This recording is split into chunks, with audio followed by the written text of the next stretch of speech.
300 question का मैं आपको एक सेट दूंगा और मैं आपको यकीन दिलाना चाहता हूँ साथियों कि इन 300 क्वेश्चंस में से आपको 5-7 क्वेश्चन डायरेक्टली मिल जाएंगे। आपको 5 से 8 क्वेश्चन जो है डायरेक्टली अपने एग्जाम में सेम क्वेश्चन सेम ऑप्शन सहित मिल जाएंगे। इसके लिए आपको हमारा टेलीग्राम ग्रुप ज्वाइन करना पड़ेगा, जिसका लिंक मैंने डिस्क्रिप्शन बॉक्स में दे दिया है। आप लोग टेलीग्राम ग्रुप से जुड़े रहिए। मैं आपको एक से 2 दिन के अंतर्गत ये 300 क्वेश्चन का पीडीएफ मैं आपको प्रोवाइड करा दूंगा और मैं एक वीडियो भी अपलोड कर दूंगा जब मैं ये क्वेश्चन को प्रोवाइड कराऊंगा। तो आप लोग चैनल को भी अवश्य सब्सक्राइब कर लीजिए। साथियों, एलटी ग्रेड की प्रारंभिक परीक्षा में अब केवल 20 से 22 दिन रह गए हैं। ऐसे में देखिए, ये डर तो स्वाभाविक है कि प्रीलिम्स हमारा क्लियर होगा या नहीं। इस वीडियो में हम लोग साथियों इसी पर चर्चा करेंगे कि किस तरीके से आप प्रीलिम्स को आसानी से क्वालिफाई कर सकते हैं। क्योंकि देखिए, एलटी ग्रेड में प्रीलिम्स को क्वालिफाई करना उतना कठिन नहीं होगा। इसी को हम लोग समझने का प्रयास करेंगे अपनी इस वीडियो में। मेरा नाम है नीलेश शुक्ला और वर्तमान में मैं टीजीटी सामाजिक विज्ञान विषय के रूप में कार्यरत हूँ।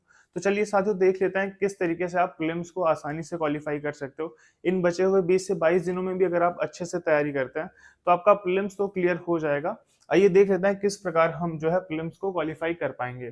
साथियों देखिए, अगर मैं यहाँ पर किसी भी सब्जेक्ट का यहाँ पर उदाहरण ले लेता हूँ तो आप देख सकते हैं यहाँ पर सभी विषय दिए हुए हैं और उनकी वैकेंसीज दी गई हैं और श्रेणीवार भी वैकेंसीज दी गई है कैटेगरी वाइज। तो अगर साथियों मैं सामाजिक विज्ञान की ही वैकेंसी लेता हूँ तो यहाँ पर 561 वैकेंसी है। और अगर साथियों यूआर की वैकेंसी की बात करें तो यहाँ पर 226 वैकेंसीज हैं। तो अगर इसको साथियों हम लोग 200 भी मान लें कि ये 200 ही वैकेंसीज हैं। और यहाँ पर आपने देखा कि पॉइंट नंबर 9 पे क्या लिखा है, ये नोटिफिकेशन में ही लिखा हुआ है कि प्रारंभिक परीक्षा के आधार पर मुख्य परीक्षा में प्रवेश हेतु रिक्तियों के 15 गुना अभ्यर्थियों को जो है सफल घोषित किया जाएगा। ये आप यहाँ पर देख सकते हैं लिखा हुआ है पॉइंट नंबर 9 पे। तो ऐसे में साथियों अगर इसमें हम जो है 15 से गुणा करते हैं तो ये लगभग जो है 3000 के आसपास हो जाता है। तो आपको ये ध्यान रखना है कि आपको प्रीलिम्स को क्वालिफाई करने के लिए 3000 वैकेंसीज हैं और इतनी वैकेंसी साथियों किसी एक विषय में नहीं आती हैं, चाहे किसी भी स्टेट में हो चाहे किसी भी सेंट्रल गवर्नमेंट की अगर हम लोग टीचिंग संस्थाओं के बारे में बात करें तो इतनी वैकेंसीज तो एटलीस्ट नहीं आती हैं। अभी हमें केवल प्रीलिम्स पे जो है केंद्रित रहना है। अभी हमें ये नहीं सोचना है कि केवल वैकेंसी 200 है। अभी के लिए कितनी वैकेंसी है, 3000 वैकेंसीज है साथियों। भले ही हम लोग देखते हैं कि फॉर्म कितना पड़ा है एसएसटी में, 2 लाख फॉर्म पड़ गए हैं, 2,09,000 और सभी विषयों का यही हाल है।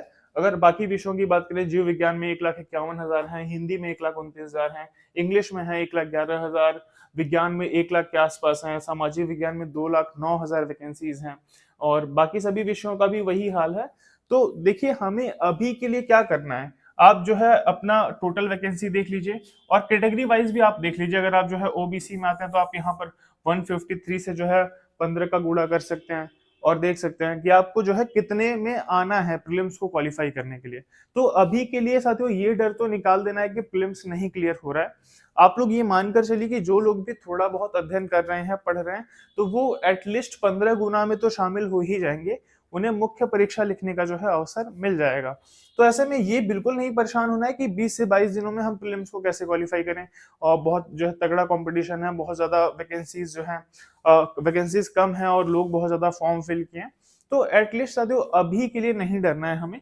प्रीलिम्स आसानी से क्लियर होगा। जो भी अध्ययन कर रहे हैं, थोड़ा बहुत भी अध्ययन कर रहे हैं, सबका प्रीलिम्स क्लियर होगा। इस बात को आप लोग ध्यान रखिएगा। जब भी कट ऑफ इसकी जारी होगी तो आप लोग देख भी सकते हैं कि कट ऑफ उतनी ज्यादा नहीं गई रही होगी जितने में जो है आसानी से कोई एक पढ़ने वाला व्यक्ति उतना मार्क्स ला सके। तो साथियों ये जो है प्रीलिम्स को क्वालिफाई करने का आपको मैं ये बता रहा हूँ तरीका कि आप अपनी कैटेगरी वाइज वैकेंसीज को निकाल लीजिए और आपको उतने में ही फाइट करना है प्रीलिम्स को क्वालिफाई करने के लिए। तो यहाँ भले ही 2 लाख फॉर्म पड़ गए हों, लेकिन अभी कितनी वैकेंसीज है हमारे पास, 3000 वैकेंसी है। तो 2 लाख में कितने में आना है, 3000 में आना है अगर मैंने एसएसटी से फॉर्म फिल किया है यूआर कैटेगरी के अंतर्गत। तो बाकी भी विषयों के लिए आप इस तरीके से डाटा निकाल सकते हो। और अभी के लिए कंपटीशन उतना ज्यादा नहीं है। मेंस में हालांकि कंपटीशन आपको देखने को मिलेगा, लेकिन तब दूसरी परिस्थितियां होंगी और तब जो है मेंस के अकॉर्डिंग हम लोग प्रिपरेशन करेंगे। तो ये तो साथियों कंपटीशन को लेकर अगर आपके अंदर डर है तो उस डर को जो है समाप्त करने के लिए और अपनी प्रिपरेशन, जो कि 20 से 22 दिन बचे हुए हैं, ऐसे में आप अब जो है अपनी स्टडी पे ही कंसंट्रेट करोगे तो ज्यादा अच्छा रहेगा और जो चीजें आप बेहतर कर सकते हो। जीएस पे भी अभी हम लोग बात करेंगे कि जीएस को आपको किस तरीके से प्रिपेयर करना है, कौन कौन सी चीजें हैं जिनको आपको जीएस के अंतर्गत ध्यान रखना है और किन चीजों को अगर आप पढ़ते हो तो जीएस में एक अच्छा स्कोर आप कर सकते हैं। इस पे हम लोग बात कर लेते हैं साथियों। और एक और महत्वपूर्ण बात पे साथियों हम लोग चर्चा कर लेते हैं कि मॉक टेस्ट हमें कितने लगाने हैं। कुछ लोग कह रहे हैं कि 10 मॉक टेस्ट लगा लीजिए, कुछ कह रहे हैं कि 15 मॉक टेस्ट लगा लीजिए, कुछ लोग कह रहे हैं कि रोज जो है एक मॉक टेस्ट आप लगाना चालू कर दीजिए। तो क्या ये पॉसिबल है? तो ऐसे में साथियों हमें कितने मॉक टेस्ट लगाने चाहिए, प्रैक्टिस हमें कहाँ से करना चाहिए? देखिए मैं आपको एक चीज बताना चाहता हूँ साथियों कि मैंने 2 गवर्नमेंट टीचिंग एग्जाम्स को जो है क्लियर किया है, और मॉक टेस्ट के नाम पे साथियों मैंने केवल 2-4 मॉक टेस्ट ही लगाए होंगे, वो भी मैं ऑनलाइन जो है प्लेटफॉर्म से लगाता था। और देखिए मॉक टेस्ट का कहने का मतलब ये है कि अगर आपके पास समय कम है, चूंकि एलटी ग्रेड में हम सभी ने देखा कि हमें टीजीटी जितना समय तो नहीं मिल पाया ना, कि 2022 की वैकेंसी आई है और 25 में भी एग्जाम ना हो। हमें जो है मुश्किल से जो है जो भी 4-5 महीने का टाइम मिला है, इतना भी नहीं मिला है। तो ऐसे में साथियों मॉक टेस्ट को देखिए, मॉक टेस्ट हम तब लगाते हैं जब हमारी तैयारी पूरी रहती है। और अभी अगर हम लोग देखें तो तैयारी जब पूरी नहीं है, सिलेबस कंप्लीट नहीं है, तो ऐसे में मॉक टेस्ट लगाना कितना ही यूजफुल होगा। मॉक टेस्ट में क्या होता है साथियों, क्वेश्चंस ही तो होते हैं। मॉक टेस्ट में प्रश्न दिए रहते हैं। अब ये जरूरी थोड़ी है कि वही प्रश्न आपका रिपीट हो। और एक चीज मैंने मार्केट में नोटिस करी है कि एलटी ग्रेड के लिए तो मॉक टेस्ट नहीं अवेलेबल है, और टीजीटी के लिए मॉक टेस्ट हैं अच्छे खासे। पर देखो क्या है कि एलटी का सिलेबस थोड़ा तो चेंज है टीजीटी पीजीटी से, और ऐसे में हम लोग देखते हैं कि एकदम एलटी के अकॉर्डिंग कोई मॉक टेस्ट बना दे, तो वो कोई बना नहीं रहा है। मेरे कुछ दोस्त हैं वो मॉक टेस्ट लगाते हैं, फिर कहते हैं कि मेरा स्कोर नहीं हो रहा, क्योंकि देखिए वो मॉक टेस्ट सिलेबस के अकॉर्डिंग है ही नहीं। अगर आप लोग सिलेबस के अकॉर्डिंग प्रिपरेशन करते हो तो आपको उस अकॉर्डिंग मॉक टेस्ट नहीं मिल पाएगा मार्केट के अंतर्गत। हालांकि जो एक अच्छे मॉक टेस्ट हो सकते हैं, मैं उनके बारे में आपको बता दूंगा। पर यहाँ पर साथियों आपको ध्यान रखना है कि मॉक टेस्ट और प्रैक्टिस उतना ज्यादा इंपॉर्टेंट नहीं है जितना ज्यादा कि आपको अपना सिलेबस कवर करने पे। अगर आप 20 से 22 दिनों पे जो भी समय बचे हुए हैं, अगर इसमें आप अपने सिलेबस के एक एक बिंदु को अच्छे से पढ़ते हो, तो वो ज्यादा यूजफुल होगा, ना कि आप जो है कोई फुल मॉक टेस्ट लगा रहे हो, कोई सेक्शनल मॉक टेस्ट लगा रहे हो। वो आपके लिए उतना यूजफुल नहीं होगा। तो इस बात का आपको ध्यान रखना है कि जब समय ही हमारे पास उतना ज्यादा नहीं है, तो हम लोग प्रैक्टिस करके ही बहुत ज्यादा क्या करेंगे, पहले एटलीस्ट सिलेबस तो कवर कर लिया जाए अच्छे से। तो ये जो भी 20 से 22 दिन का समय है, या अगर आपकी परीक्षा जनवरी में है, तो अपने सिलेबस को कवर करने पे ज्यादा ध्यान दीजिए। लोग मॉक टेस्ट लगाते हैं, उनको लगाने दीजिए। वो जो है मॉक टेस्ट में बताएंगे कि मेरा 150 में 120 आ रहा है, 135 आ रहा है, तो उनका आने दीजिए। लेकिन आप लोग अपने सिलेबस पे काम करिए फिलहाल। और साथियों एक मॉक टेस्ट जो मैं भी लगाता हूं, मैं आपको बता सकता हूं कि मैं टेक्स्ट बुक से ही जो है मेनली प्रैक्टिस करता हूं। और चूंकि देखिए इनके क्वेश्चंस क्या हैं, ये सिलेबस के अकॉर्डिंग क्वेश्चन बनाते हैं। मार्केट में ऐसा नहीं है कि टीजीटी के ही टेस्ट को जो है एलटी के टेस्ट के रूप में सेल कर दिया जाए, ऐसा नहीं है। मार्केट में जो है वही काम हो रहे हैं। लेकिन यहाँ पर अगर आप देखते हो तो यहाँ पे आपको वैसे ही मॉक टेस्ट मिलते हैं, जो आपकी सिलेबस में लिखे हुए टॉपिक्स होते हैं, उन्हीं के अकॉर्डिंग यहाँ पर क्वेश्चंस को फ्रेम किया जाता है।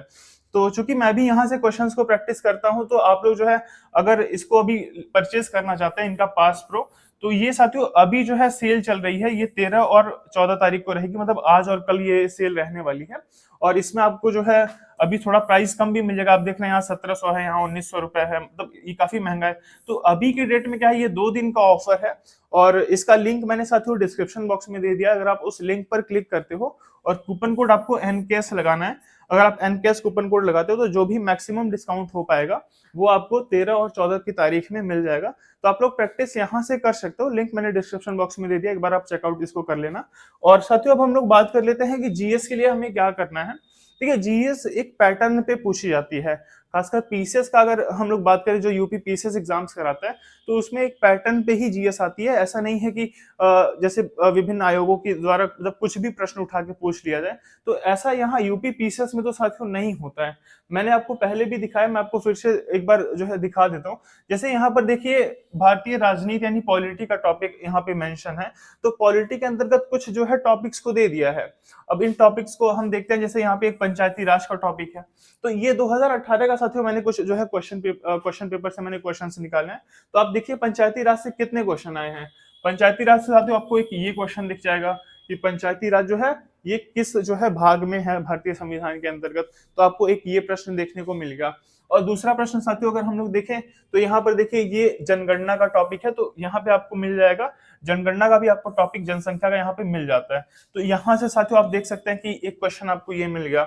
एक और क्वेश्चन मैं आपको जो है जनगणना जनसंख्या से दिखा सकता हूँ, यहाँ पर है। तो ये साथियों कोई भी क्वेश्चन हो वो एक पैटर्न पे फॉलो होते हैं, और ये सभी जो क्वेश्चंस मैं दिखा रहा हूँ ये यूपी पीसीएस में पूछे भी हैं अपनी परीक्षाओं में। तो देखिए इसीलिए मैं आपको सजेस्ट करता हूँ कि आप यूपी पीसीएस के क्वेश्चंस को ज्यादातर प्रैक्टिस करिए, ताकि आप मैक्सिमम क्वेश्चन को समझ पाएं, क्या पैटर्न है यूपी पीसीएस का आप उसको समझ पाएं। और जीएस में साथियों मेरा मानना है कि अगर आप जो है 15 से 18 के बीच क्वेश्चंस को सही कर लेते हैं कम मेहनत करके, क्योंकि देखिए ज्यादा मेहनत में मैं बिलीव नहीं करता हूँ। अगर आप लोग कम मेहनत करके 15 से 18 क्वेश्चंस को कर ले रहे हैं तो ये बहुत अच्छी बात है। निगेटिव मार्किंग है तो आपको यहाँ ध्यान रखना है कि बहुत ज्यादा क्वेश्चंस को आपको वैसे क्वेश्चंस को नहीं टच करना है जो आपको नहीं आ रहे हैं बिल्कुल भी। अगर एक दो ऑप्शन में आप कंफ्यूज हैं तो भले आप तुक्का लगा दीजिए, लेकिन वैसे नहीं लगाना है। बाकी देखिए अपने सब्जेक्ट पे ही फोकस करना है, क्योंकि सब्जेक्ट पे क्या है 120 क्वेश्चंस है, यहाँ 240 नंबर मिलना है। तो अगर आप जितना सब्जेक्ट पे कमांड करते हो वो ज्यादा अच्छा रहेगा। जीएस में आपका प्रयास होना चाहिए साथियों कि आप केवल जो है 15-17 क्वेश्चंस को कर सकें। मतलब इतना अगर आप क्वेश्चन कर पा रहे हो, 15 प्लस कर पा रहे हो, तो ये आपके लिए बहुत यूजफुल होगा और जीएस आपको जो है आगे ही ले जाएगा ऐसे में।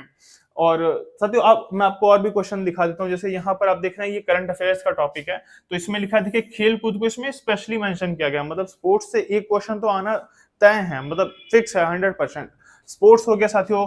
और यहाँ पे आप देख सकते हैं ये क्वेश्चन एक आया है 2018 के ही अंतर्गत जो स्पोर्ट्स से संबंधित करंट अफेयर्स था, तो उसके अकॉर्डिंग यहाँ पे एक आपको क्वेश्चन देखने को मिल गया। तो कोई भी चीज है साथियों वो सिलेबस के अकॉर्डिंग ही देखने को मिलता है। एक क्वेश्चन जनसंख्या से और आया था, उसको मैंने अभी यहाँ पे नहीं इंक्लूड किया है। एक क्वेश्चन पंचायती राज से भी आया था। तो ये कुछ मैं आपको जो टॉपिक्स बता रहा हूँ साथियों, अगर आप इन्हीं टॉपिक्स को पढ़ लेते हो आपको ज्यादा मेहनत नहीं करनी है। और यूपी पीसीएस के जो प्रीवियस ईयर क्वेश्चन है, जो पूर्वावलोकन की पुस्तक आती है, अगर आप लोग यूट्यूब पे भी सर्च करते हो पूर्वावलोकन सीरीज, कोई भी विषय का नाम डाल लीजिए, आप हिस्ट्री डाल सकते हो, ज्योग्राफी डाल सकते हो, तो आपको बहुत से लोग हैं जो पूर्वावलोकन को वीडियो के माध्यम से पढ़ाए हुए हैं, सभी क्वेश्चंस को कवर कराए हुए हैं, तो आप उन चीजों को देख सकते हैं। देखिए मैं चाहता हूं कि आप उन्हीं चीजों को देखिए जहां से आपको डायरेक्टली क्वेश्चंस मिलने हैं। आप जो है फालतू में किसी जो है कोर्स को आप पढ़ रहे हैं, कोई बहुत बड़ी वीडियो देख रहे हैं आप, और कोई मैराथन क्लास देख रहे हैं, देखिए उससे बहुत बेनिफिट आपको नहीं होने वाला है। और आप इन चीजों को अगर फॉलो करते हैं तो निश्चित तौर पर आपको प्रश्न मिलेंगे। और मैं साथियों आपको जो है एक क्वेश्चन बैंक भी आपको मैं प्रोवाइड कराऊंगा, जिसमें लगभग 300 क्वेश्चन होंगे। 300 क्वेश्चन का मैं आपको एक सेट दूंगा, और मैं आपको यकीन दिलाना चाहता हूं साथियों कि इन 300 क्वेश्चंस में से आपको 5-7 क्वेश्चन डायरेक्टली मिल जाएंगे। आपको 5 से 8 क्वेश्चन जो है डायरेक्टली अपने एग्जाम में सेम क्वेश्चन सेम ऑप्शन सहित मिल जाएंगे। इसके लिए आपको हमारा टेलीग्राम ग्रुप ज्वाइन करना पड़ेगा, जिसका लिंक मैंने डिस्क्रिप्शन बॉक्स में दे दिया है। आप लोग टेलीग्राम ग्रुप से जुड़े रहिए। मैं आपको एक से 2 दिन के अंतर्गत ये 300 क्वेश्चन का पीडीएफ मैं आपको प्रोवाइड करा दूंगा, और मैं एक वीडियो भी अपलोड कर दूंगा जब मैं ये क्वेश्चन को प्रोवाइड कराऊंगा। तो आप लोग चैनल को भी अवश्य सब्सक्राइब कर लीजिए। तो साथियों अगर हम लोग देखिए यहाँ पर चर्चा कर रहे थे कि चीजें जो है वो सिलेबस के अकॉर्डिंग ही आ रही हैं, तो मतलब सिलेबस में जो आपके शब्द लिखे हुए हैं जैसे सामुदायिक विकास कार्यक्रम हो गया, तो यहाँ से आप इस टॉपिक को भी देख सकते हो। और भी जो भी चीजें हैं साथियों, आप जो है जो भी टॉपिक्स आपको मिल रहे हैं उन टॉपिक्स को जरूर पढ़ लीजिए। करंट अफेयर्स के अंतर्गत आप कुछ पढ़े या ना पढ़े, लेकिन स्पोर्ट्स करंट अफेयर्स आपको जरूर पढ़ना है पिछले 7-8 महीने का। तो इस तरीके से साथियों जो है हमारी तैयारी का जो है तरीका होना चाहिए। और स्टार्टिंग में ही मैंने आपको दिखा दिया था कि आप यहाँ पर देख सकते हो, मतलब आप अपने कैटेगरी वाइज 15 से इंटू करके मतलब मल्टीप्लाई करके आप देख सकते हो इसको। और मतलब जो भी वैकेंसीज आ रही हैं साथियों आपके लिए वो टोटल वैकेंसीज हैं अभी के कंडीशन में, मतलब प्रीलिम्स के कंडीशन में। जैसे मैंने दिखाया कि वैकेंसीज तो 2,000 थी, लेकिन प्रीलिम्स में मेरे पास कितनी वैकेंसी हो गई, 3,000 वैकेंसी हो गई, जो कि बहुत ज्यादा है साथियों, कम नहीं है। तो प्रीलिम्स के लिए आपको यही मानकर चलना है। प्रैक्टिस के लिए मैंने आपको बता दिया कि आपको बहुत ज्यादा नहीं भटकना है। और प्रैक्टिस देखिए आप जो है पहले सिलेबस को कवर करो अच्छे से, और सिलेबस अगर एक बार कवर हो जाए तो आप उसका रिवीजन करो। प्रैक्टिस की चिंता आप मत करिए। प्रैक्टिस जो है अगर आप कम से कम भी करते हो तो भी ऐसा नहीं है कि प्रैक्टिस कम करने की वजह से आपका सिलेक्शन रुक जाएगा। और वैसे भी देखिए हम लोग प्रैक्टिस तो करते ही हैं, टीजीटी पीजीटी के हम लोग प्रीवियस ईयर क्वेश्चंस तो लगाते ही हैं। तो जरूरी थोड़ी है कि हम लोग फुल मॉक टेस्ट लगाएं तो ही हमारी प्रैक्टिस होगी, वो सभी चीजें तो हम लोग प्रैक्टिस कर ही रहे हैं ऑलरेडी ना। तो इससे साथियों आप लोग प्रैक्टिस से बहुत ज्यादा परेशान नहीं होना है। और अगर आपको फुल मॉक टेस्ट लगाना है तो आप लोग टेक्स्ट बुक से जोड़ सकते हैं, जिसका लिंक मैंने डिस्क्रिप्शन बॉक्स में दे दिया है। और साथियों ये जो है आप लोग टेलीग्राम ग्रुप से भी जरूर जुड़ जाइए, क्योंकि मैंने जो आपको 300 क्वेश्चन का पीडीएफ मैंने कहा है, मैं आपको वो जो चीज प्रोवाइड कराऊंगा, आप यकीन मानिए साथियों उसमें से आपको 5 से 8 क्वेश्चन ऑप्शन सहित कॉपी होंगे, मैं जो है कह सकता हूं, क्योंकि 2018 के पेपर में भी ऐसा हुआ है। तो वो चीज मैं आपको प्रोवाइड करा दूंगा। चैनल को भी आप लोग सब्सक्राइब कर लीजिए। इस वीडियो को देखने के लिए आप सभी का बहुत बहुत धन्यवाद।